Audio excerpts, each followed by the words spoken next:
This is exercise 4.1, and as we can see here, the LED RGB light is producing the orange light.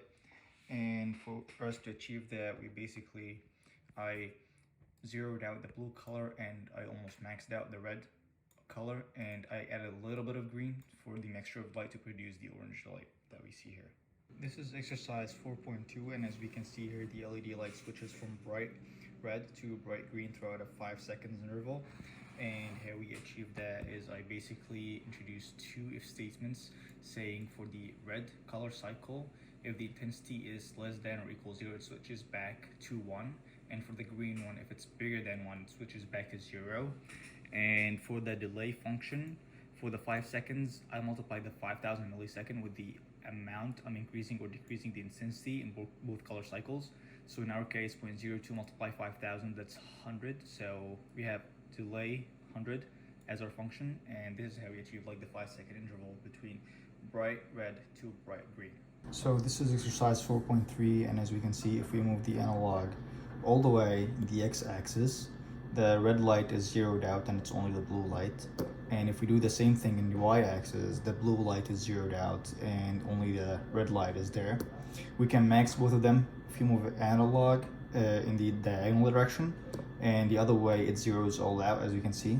And if we move it in circular motion, we can do like a mix between the blue and red light.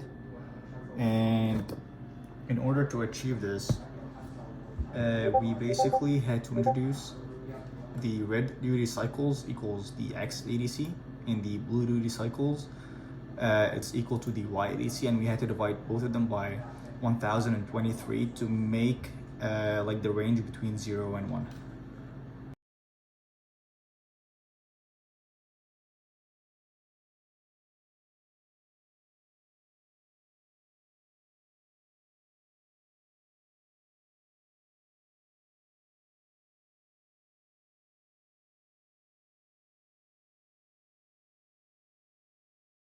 This is exercise 4.4 in the workshop, and as we can see, the motor is rotating with 70% efficiency for 3 seconds, and it's rotating in the other direction with 90% efficiency for 2 seconds. And in order to achieve that to the code, we introduced two duty cycles, duty cycle 1 and duty cycle 2 for 70% efficiency and 90% efficiency. We put them in the analog, right, both of them, and then we introduced the delay function for 3,000 milliseconds for the 70% and 2,000 millisecond for the 90% efficiency.